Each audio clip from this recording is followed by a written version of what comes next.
Hey everyone, I'm Janet. Namaste and welcome. And today we have a special guest, Dev. And Dev is a yogi, he's a mystic, he's an internationally renowned teacher. He's also the founder of Life Force Academy, which is a global community for yogic teachings and practices to help us connect to our deeper purposes, for our soul purpose. He has authored numerous courses on yogic philosophy, meditation practices, Kundalini Yoga and Ayurveda. And in addition to his work as a yogi, Dev has a background in Ayurvedic medicine and is certified as a clinical Ayurvedic specialist. So he travels all over the world sharing his ancient knowledge, his ancient yogic teachings, shares it globally, and he practices in a uniquely accessible way that's relevant for our times. He lives with his wife, his son, his beautiful dog Blue, in the gold country of Nevada City, California. So I welcome you here today, Dev. Thank you for being here. Oh, thanks so much for having me. I'm excited. I'm excited to chat with you. Awesome. So I'd love to speak about your journey of awakening, because you have facilitated, you've been such an integral part of my life, of my awakening. Just when I thought I was awake, being part of the Life Force Academy, I've discovered so many layers about my soul's growth, about my dharmic purpose, my soul's purpose. So I really would love for you to share with the world about your journey of awakening and what it is that you have been placed on this earth to do. Yeah, well, awakening is always relative, isn't it? And meaning, I'm still in process, and I know I'll continue to be for a long time. So in terms of, within the context of my life, and kind of waking up some more, because I'm sure, like, if we go 10 years down the road from now and I'll look back at today, I'll see also, like, today, how much I was still sleeping, and then Totally.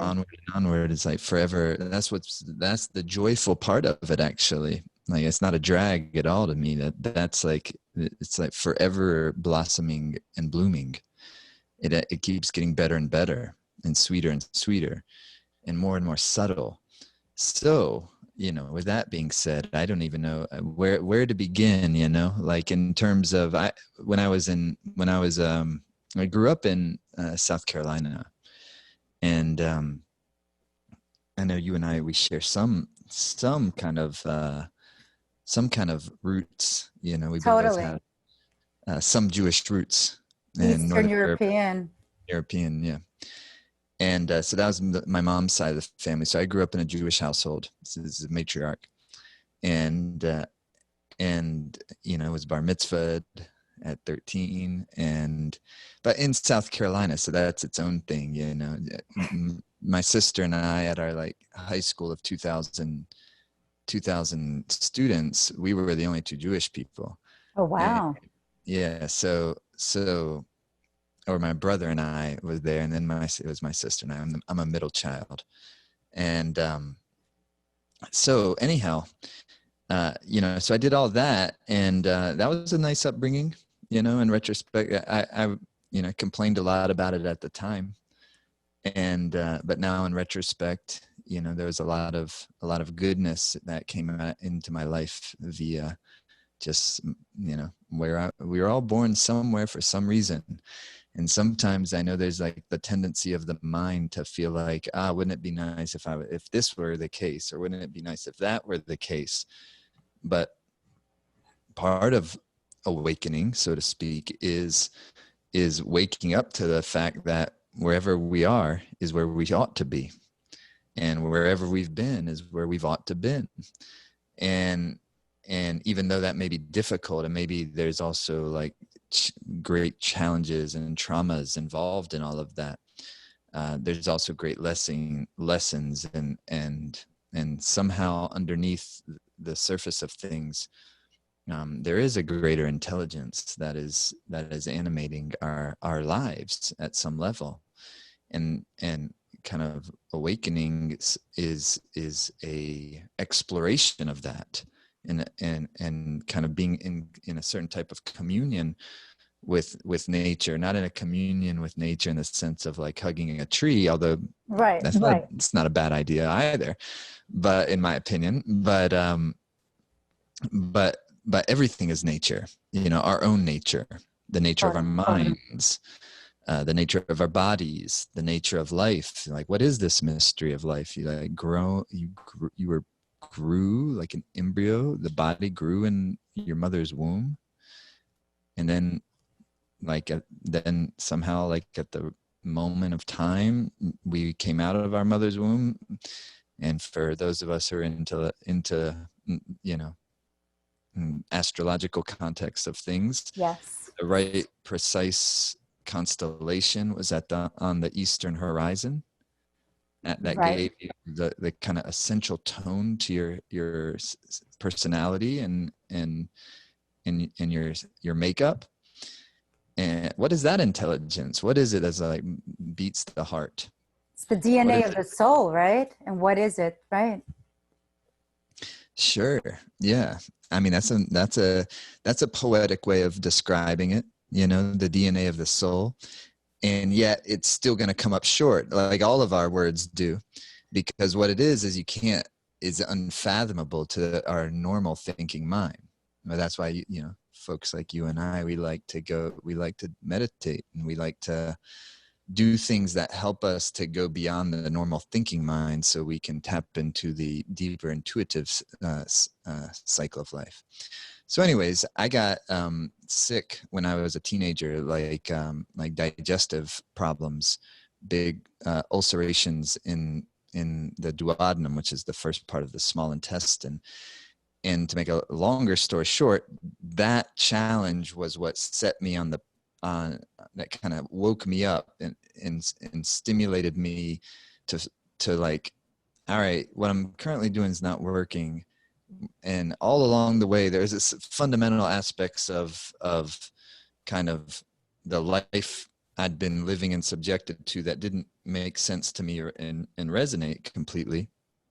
And so that led me first to yoga practice, and then to Ayurveda, and fast forward 20 something years later, and here we are. So how old were you when let's call that, it's a wake-up call, right? That happened in your solar plexus. How old were you when that happened? I think I was like 15. 15. So you were like in high school, right? Yeah, high school for sure. Mm-hmm. Yeah, and all the doctors are saying they couldn't figure out what was going on, because you're a kid, you're not gonna have ulcers, you don't have stress, you're a kid. But oh boy, did I have stress, because a yogi doesn't realize what he's a yogi, doesn't even know what a yogi is, doesn't even know that semantic, and living in South Carolina, trying to fit in, and there's nowhere to fit, and then so but by the time I had gotten to college, I was done partying. I did everything in high school, which is tough for the parents, because you're still in the household, and it's got to be, now that I'm a parent, I understand it better. I have a 15-year-old, So do you, right? Don't you have a 15-year-old? I have a 16 and a 13-year-old. Right. So Yeah, but I did the same thing. I got it all out of my system, per se, in high school. And by the time I was in college, there was no more partying in that sense at all. Oh, really? Yeah. And I also had my wake-up call at age 11 when I got sick as well. It was that wake-up call where I knew I had to align with my purpose. But it's interesting, you being brought up in North Carolina and South, right? Mm-hmm. South Carolina. And it's almost as if it was this like orphan archetype being in this school, like of where do I fit in?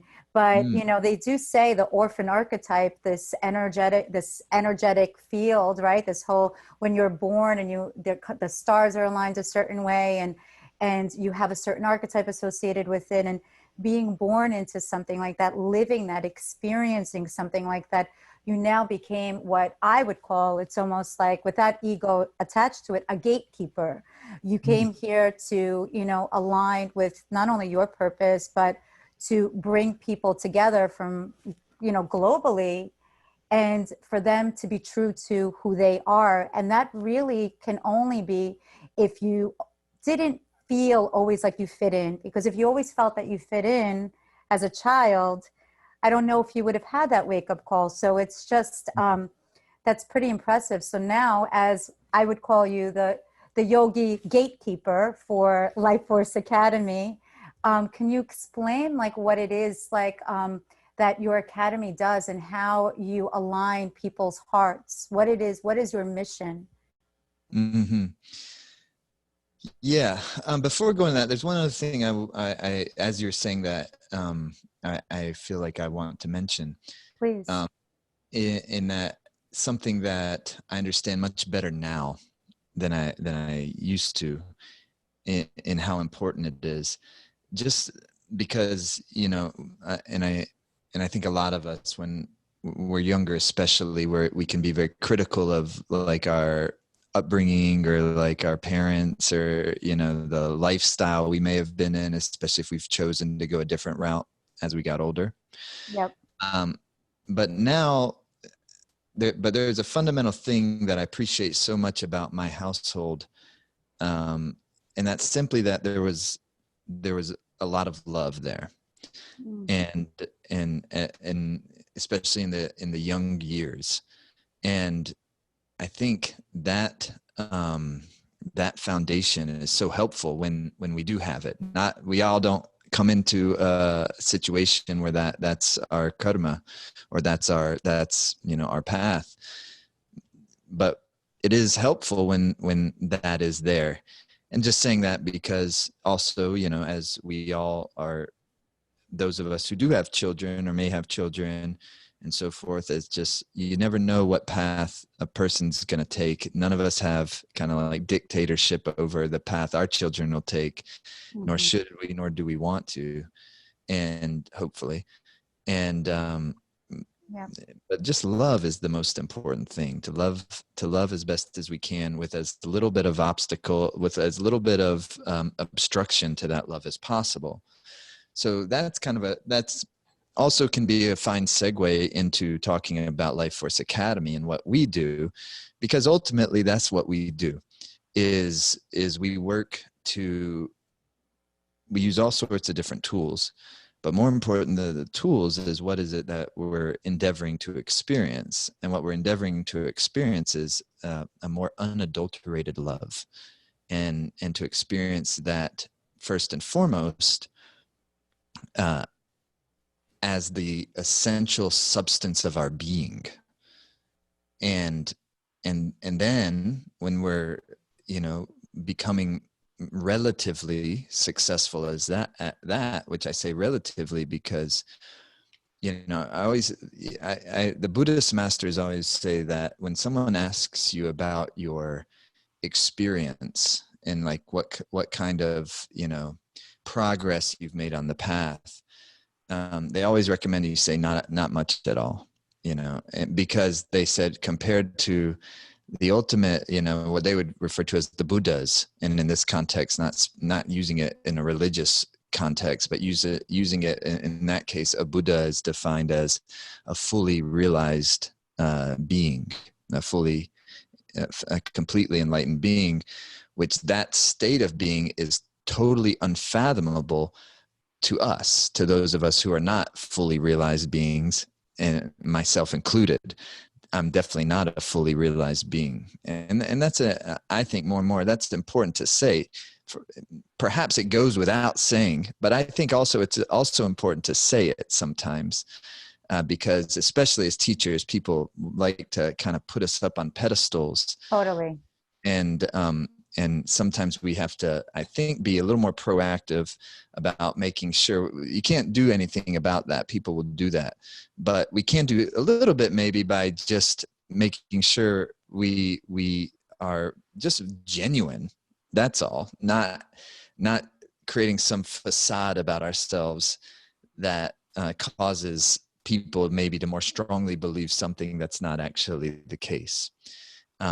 So anyhow, or even if it was the case, to help encourage all of us to just recognize that that there's no hierarchy here, and that everyone, every life is uniquely and equally precious.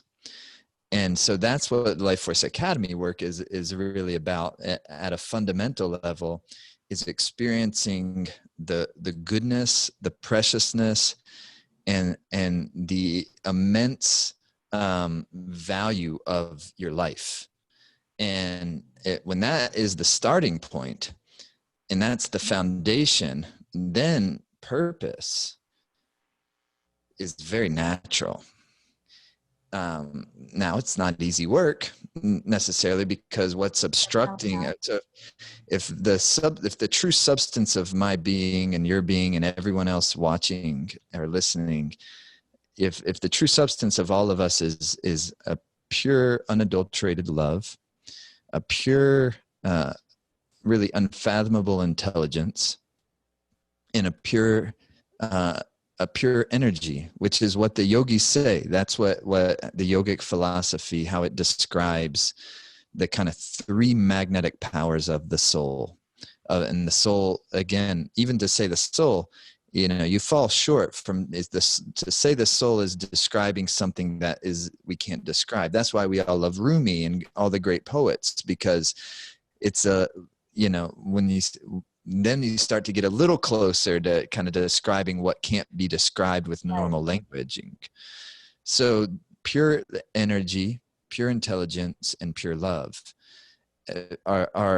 is the substance of every living being, and not just human beings, but also animal beings, plant beings, and all beings.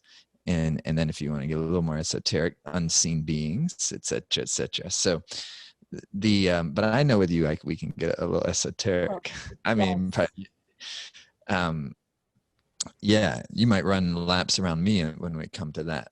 Yeah, well, I was going to speak about angels and beings, right? Yeah. So just to finish that up, so if that's our true nature of ourselves, well, how come that's not what I'm experiencing of myself? Right. Because often what I'm experiencing, and just speaking generally, not of my necessarily personal experience, but yes, also that too, sometimes anxiousness, fears, worries, doubts, depression, anger, just despair, melancholy, all these things. So like if I'm pure energy, pure intelligence, pure love, then like, so what's up? What, Exactly. how come I can't experience that more often, or at least first of all at all, and then when it's sometimes, how can it happen more consistently? And that all has to do with the mind and the purification of the psyche. Because what I'm experiencing now is just the surface level awareness. When you and I are talking, we're talking, and well, when we're talking, there's a deep energy that's flowing between us, and that's happening with all with all communications. Whether we're aware of it or not, that's another thing. But mostly in ordinary circumstances, most people, they're just aware of the thoughts, feelings, and emotions. Exactly. Thoughts, feelings, emotions, and desires.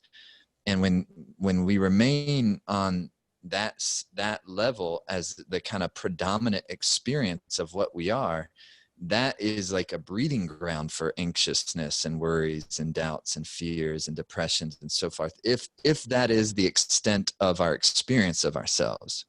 So Life Force Academy is, the primary tool we're using is yoga practice, meditation practice, specifically Kundalini yoga practice, meditation practice. But also, I think just as important is study and that's such a, it's not an exciting word, I guess, but it is to me, because it's like, it's really, it's studying the teachings, it's another way we would say it, you know, in the Eastern language, is it's actually, it's practicing a dharma. And what that simply means is it's not just, all right, doing exercises and meditations that help to alleviate our anxieties, our worries, and our fears. Good, great starting point. But to practice a dharma is something a little different. That means now I'm actually investigating the nature of my mind. I'm investigating the habits of my mind. And I'm starting to understand the deeper roots of what causes anxiousness and worries and fears and all of these, and passive aggressiveness and jealousy and envy and da-da-da-da-da-da. And all these things that make us feel miserable. Right. And learn how to kind of weave, be like a basket weaver, where you learn how to weave your mental kind of constructs, your habits, your lifestyle, your ways of interacting, your types of predominant mental dispositions that you embrace, that become much more positive and much more based in the backbone of the whole thing is compassion, because we are social beings. And so much of our life and our happiness is influenced by our relationship with the others in our lives. And so that's kind of what Life Force Academy is about, to me. But it's great. I mean, I love what you said about how, in terms of being a teacher, being a yogi, how there's no, and this is like the 4 H's came into mind, these 4 H words. It's like about hierarchy. We're all learning here. So there's nobody above you, below you. We're always learning. And how do we learn? You know, the first thing is we learn a lot through humility as well, you know, and through humility is stepping out of the comfort zone of the community that we thought that we were part of, like that first systemic thing, and being like without, and I love the fact that you grew up with this beautiful foundation of love. Like it's a blessed dharma in that sense. It's not even a dharma, blessed karma that you chose to have a foundation filled with love, because when you have that, then it gives you different choices. You don't feel that life is happening to you, it's happening for you. So through humility, there's a lot of humbleness, where we just need to become humble. And every teacher needs a teacher as well. You know, we're all learning. Whatever I learned from you, or you learned from me, or we're here to share the knowledge. And the other H that came into mind while you were speaking is the energy of honor, because not just honoring of unconditional love of the soul of who we are, but it's honoring the creator within. And through my own experience with Kundalini Yoga, and when I practice with you, when I feel that it transcends limitations, and it transcends, we've all experienced, like, you know, we were human also. There's the human soul, and then there's the soul of the creator that is within us, or the human body per se. And all of these, as human beings with relationships, experiencing different emotions, that's the way we learn, through contrast. And with Kundalini, with the practice with you, and I feel that it transcends those lower vibrations where you have this honor to something beyond. It's this beautiful connection to know that you're always supported.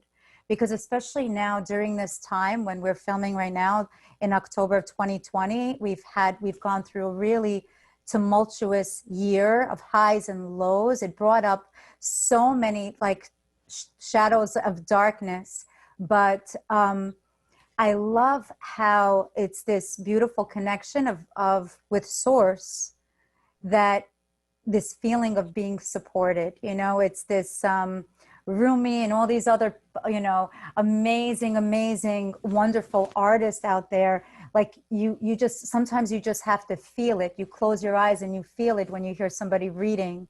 And it's just, it's beautiful. And that's how I feel when I'm practicing as well.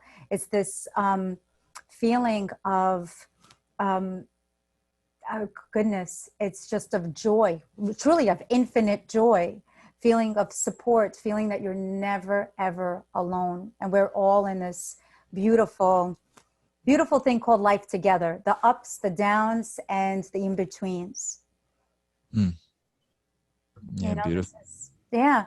So my question is how would you handle like the people that have a natural ability, let's say, to heal, or they have this quest to really, you know, delve deeper into their soul, and they just feel that they will be ostracized from community, or they'll be judged, or what advice would you give to those people that are really going into self-discovery? Especially now, a lot of people are going deeper into the depth. They really want to know what their purpose is here.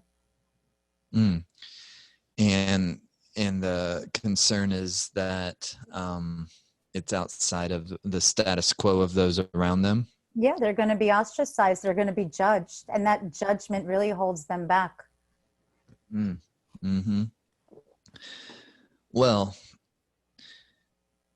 a couple of things. One, it's so important to know that this stuff is totally natural and there's nothing weird about it, actually. You know, judging someone for not being like you is weird, more weird, you know, or is, you know, that is an unhappy place to be, you know, to judge someone else, you know. And I say that, you know, speaking to myself as well, you know, I'm not trying to put myself like I'm exempt from being in that way, but it's a good meditation to reflect on, to know that you know, to shift that energy from judgment to compassion. Understand through compassion, or you will misunderstand these times. Understand, that's in Kundalini Yoga, one of the 5, what they call the 5 sutras of this age. Understand through compassion, or you'll misunderstand the times. Another one is recognize the other person as you. They're mystical little sutras, you know, that in a certain way, but they're also very practical. Well, to recognize the other person as you, well, that in itself is a calling that kind of asks me to become more subtle myself, in my perception, in my recognition, and what is going on here. You know, if my perception is primarily dense, you know, and how what I identify as me, what is this me? You know, you can't find me anywhere. If you like, if you took my head off from my body and you just had the head, and my body would say, well, where's me? If you go inside of my body, and like, where can you find Jayadev in there? Like, is there like a bunch of mini little Jayadevs? Is there one little mini Jayadev? What is the inner voice? What is the me? So when you start to go down that road of inspecting the me, you won't find it. And so, and that's a useful thing to do, because again, when we remain at the surface, which is the more denser layers of our awareness, then we tend to be hypnotized that me is the body, and me is the thoughts. Exactly. And if I think the thoughts that are flowing through the mind are me and are generated as predominantly by me, whatever this me is, then you see, it's like then it becomes very difficult to be in a human body and to live happily. So anyhow, so understand through compassion, or you misunderstand the times. Recognize the other person as you. There's a way through every block. When the pressure is on you, begin, just start, and the pressure will be off you. There's 4 of the 5, maybe the 5th. Oh, and I remember the 5th one. Yeah. The 5th one is vibrate the cosmos And it's the fifth one. It's definitely the last one. Vibrate the cosmos, and the cosmos clear the path. So one, recognize the other person as you. Understand through compassion, or you'll misunderstand the times. When the time is on you, or the pressure is on you, but when time is on you, just begin, and the time will be off you. You don't have to not feel anxious to begin. You don't have to not feel worried to begin. You don't have to not feel insecure to begin. Just begin. Start. And the time will be off you. There's a way through every block. And then how do you go through that? Vibrate the cosmos. Cosmos clears the path. Now that's kind of point us in the directions of yogic practices, where we're using, vibrate the cosmos means by actually working with your life force. It's called Life Force Academy. By working with the chi, the prana. If you go to an acupuncture clinic and they're putting the needles in you, that's what they're working with. It's coming out of the yogic systems, the Oriental systems, where they have a very sophisticated and profound understanding of how the life force systems of the body operate, which then gives rise to the health of the body, of how well the organs are functioning and how healthy the tissue layers are. And that gives rise to the health of the mind. So when you work at the fundamental level of your life force, then you're kind of getting deeper into the system, which then influences also everything else. So when we do yoga practices, meditation practices, that may include mantra practices, then what we're doing is adjusting the inner life force environment, instead of, because there's like a gazillion problems that I have. You have a gazillion problems. I have a gazillion problems. We have, countless emotions, emotional wishes, emotional needs, emotional this, emotion. You're never going to be able to solve them all. So instead, we work with kind of the one thing, the fundamental energy of the being. We create an environment, we help to, or we actually work to, endeavor to cultivate a more optimized life force environment that helps the mind to settle into a more relaxed and confident space. And when a person is relaxed and confident, then you don't have to go find a purpose. You won't be able to avoid it. So when folks you're going to be ostracized, you're going to need confidence. And so what am I doing on the daily, each day, to do something, even if it's just a short amount of time, but to connect with the deeper energy of what I'm all about. That's what the fundamental magicianship we do in like a yogic practice is you shrink your stresses, you shrink your problems, you shrink your insecurities, but you're not shrinking anything actually. You're just expanding your perspective, which makes everything seem to shrink. And by shrink, I mean, you might have beforehand, there was something going on in your life that's totally overwhelming. And then afterwards, it's still there, but now it's not overwhelming anymore. It's like, I got this, Right. It created space. It created space in between the thoughts, and it allowed it to flow through. Absolutely. But it's almost like we ingest it, but we don't actually digest it. I feel that through the life force practice and through the connection every single day, it allows us to digest it. It creates that space, the chi in between our cells and everything, that, and the connection to our truth. And I think every single day having that daily practice, especially if you do it at the same time, I try to, what we call sadhana, every single morning, to try to do it at the same time. And even if I oversleep, my body wakes me up. I don't need an alarm to wake me up. It wakes me up because I feel that there is something chemical happening within me. There is some hormone where it's, my pituitary, my pineal, everything starts opening up because I'm so used to connecting at that time. And that connection, it brings and it spreads our bandwidth. So even though we have those problems, we're able to actually have a higher perspective of how to solve it, right? There are no such things as problems, only solutions. Only solutions. So yeah, it's transcendence. Totally. Yeah. And it is transcendence. And it works that way, but it also works really beautifully in the sense that I'm really just having a difficult time in my life. and I need something to take the edge off. Totally. And maybe I'm not having a transcendent moment, but it's allowing me to operate a little bit more intelligently. It's a lot, you know, and by intelligently, I just mean it's allowing me to be a little less emotionally disrupted. Emotions are beautiful. It's just when we're like swept away by the current of emotions, do they become, you know, more problematic. But when we're able to learn, and, you know, and the sisters, you all are, you know, generally speaking, far more intelligent than a lot of us fellas in this regard, to be able to just be able to really deeply feel something. And to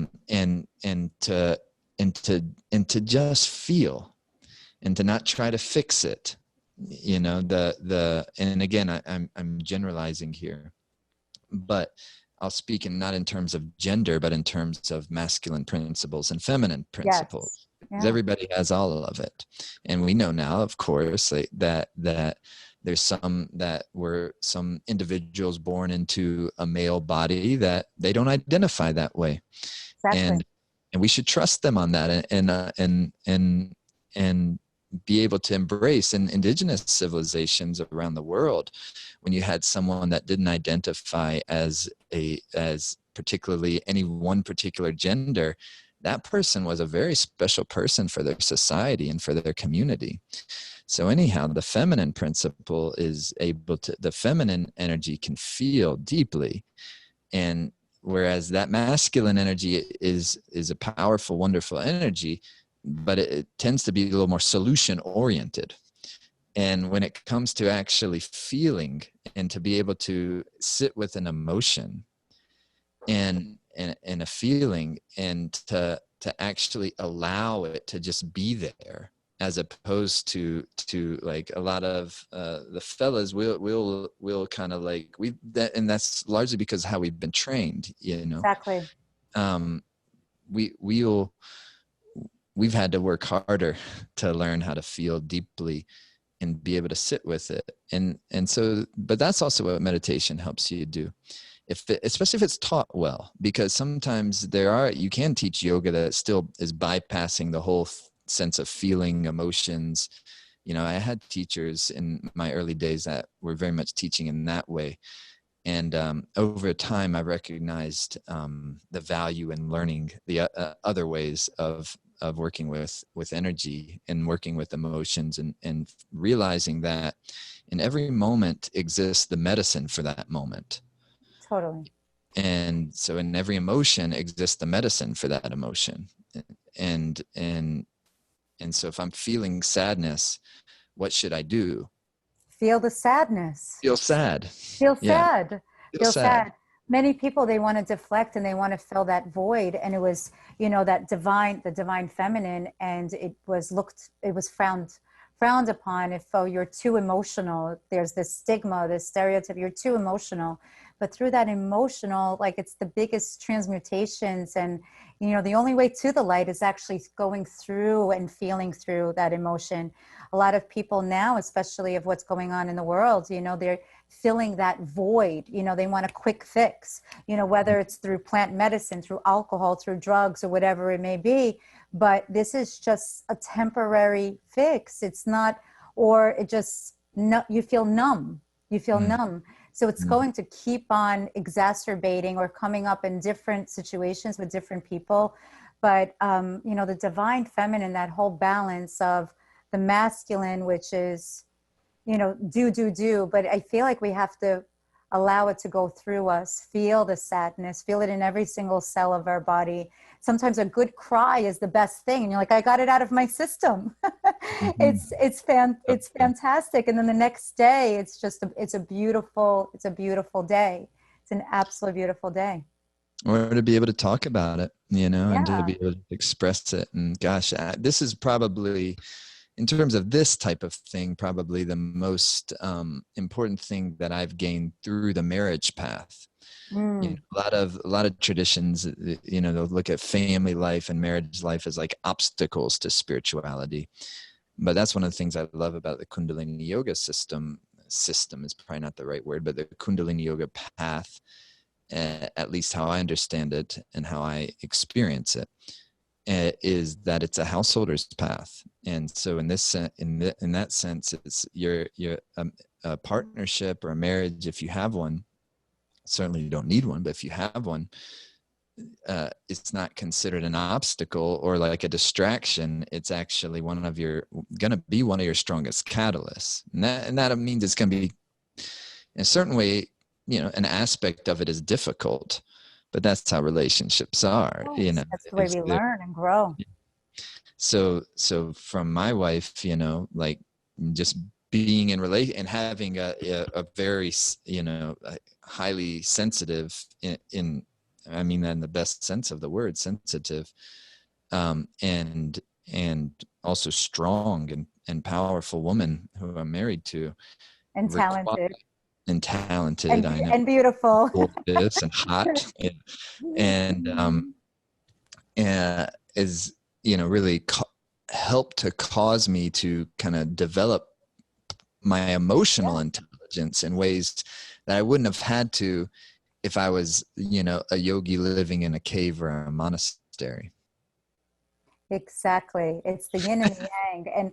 And she's the catalyst. Same thing with my husband and I, we're together for 25 years. And wow. he came from, well, his upbringing was like of strict Catholicism, and I and he was the youngest. He is the youngest of 4 boys. So it's all like a lot of masculine energy there.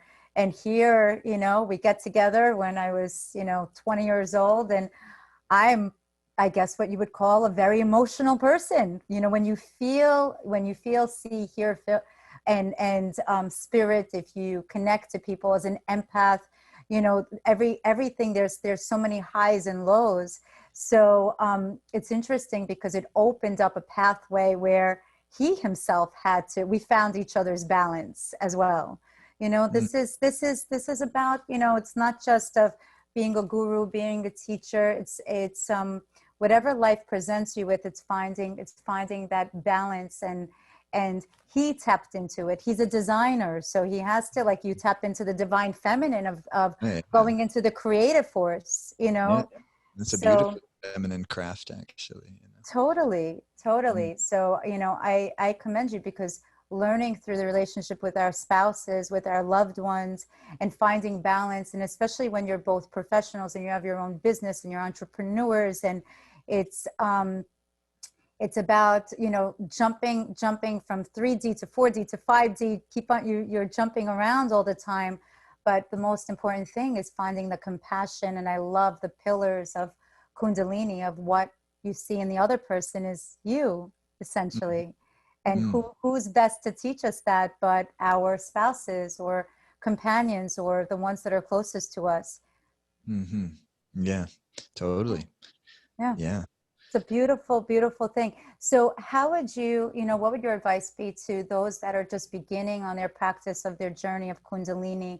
And what, and I know, like, there should be no expectations by no means, but what advice would you give somebody who really wants to get in tune and connected to that? What is that all about? What steps should they take? Yeah. Mm-hmm.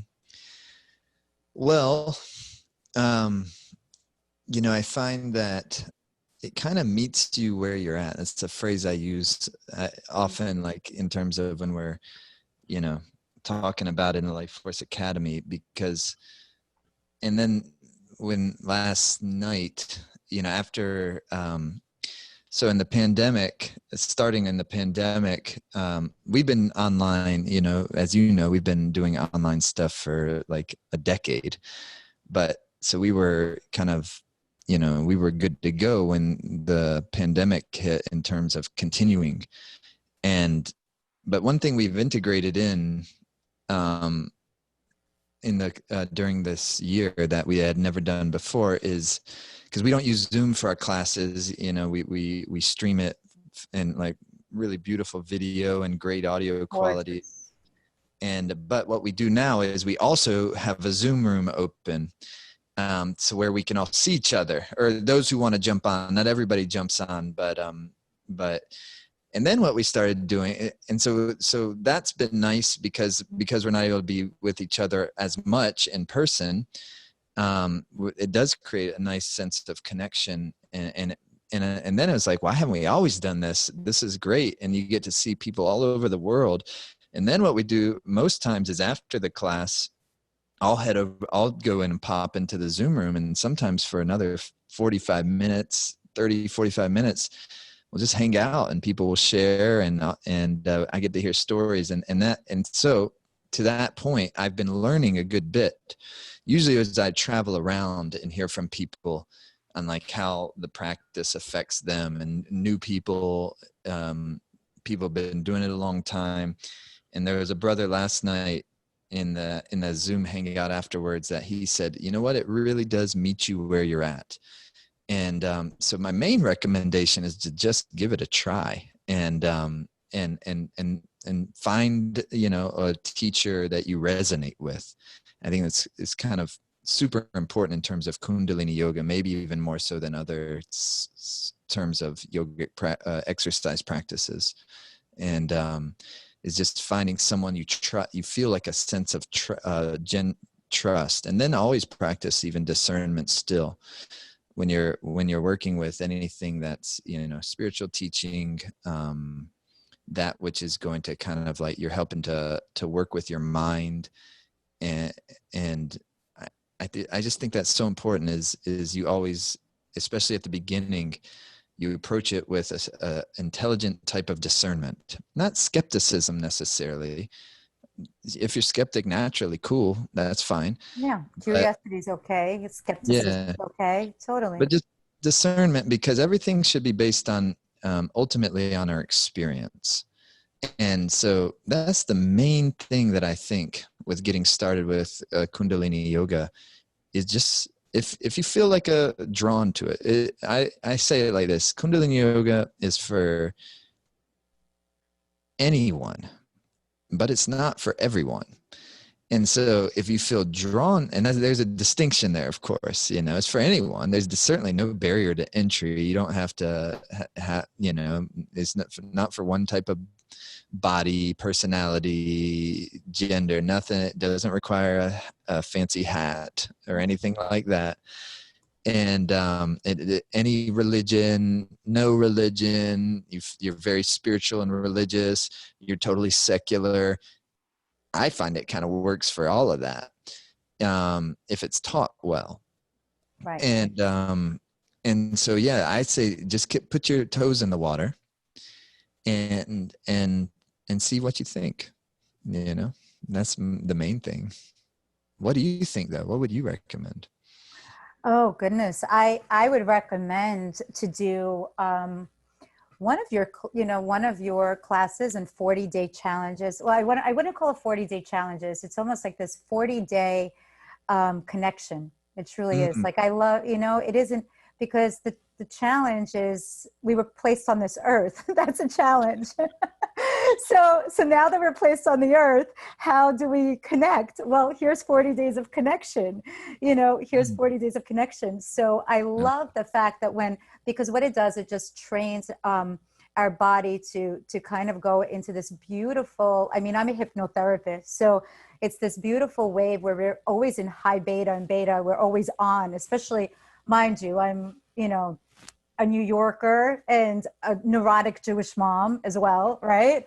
And so I'm always on high alert, but I can, in a matter of 10, maybe even 3 seconds, get into that state of from high beta when we're alert to beta to then all of a sudden to this like alpha state. And in this place between alpha and theta, when we're meditating, it's this feeling where that's where miracles happen. So I would begin, and I would advise everybody to maybe start with that, where you don't, and move your body where you have those practices. You have those morning yoga practices that are just like, it's like on your site, where it could be from 10 minutes to 15 minutes, depending on what your soul needs at that moment. There's something, like you said, something for everybody, and it does meet you where you're at. because some days I'm like, I don't want to do this practice. I just want to breathe through it. I just need to breathe through it. And so just that consistency of the 40-day, the 40-day mantra or the 40-day challenge that you have, and just a 10-15 minute. And I think that in itself, just to do a little bit every day, those small, and you'll see the changes, like you mentioned, it's a subtle change.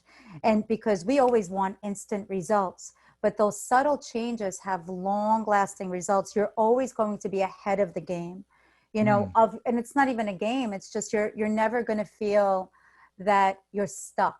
That's the difference. With Kundalini Yoga, it opens up a pathway to knowing, truly knowing. And I love how you said, find a teacher that resonates with you, but that number one, you're being supported. Number two, that there's a community out there, and it's a knowing that you are being guided, you surrendering, you're always ahead of the game, of this beautiful soul destiny that we all have. So truly, I thank you from the bottom of my heart for, being part of your community, and for your time, and for all that you do, even globally. You do so much, you and your wife, Simrit, just really beautiful pillars of light in this day and age, just beautiful beacons of light. I honor you. Thank you so much for aiding me in my journey and in my growth, and just, being the joy, you and your wife as well. Thank you so much, sister. Yeah, it's always a blessing to be connected with you. Amazing. And if people want to find you, what is your website, and how can they get in contact and start their practice? Yeah, if they just simply go to lfa.yoga, that's the URL. If they type that into their browser, like L, the letter FA, like Life Force Academy, lfa.yoga, that'll take them to Life Force Academy website. Amazing.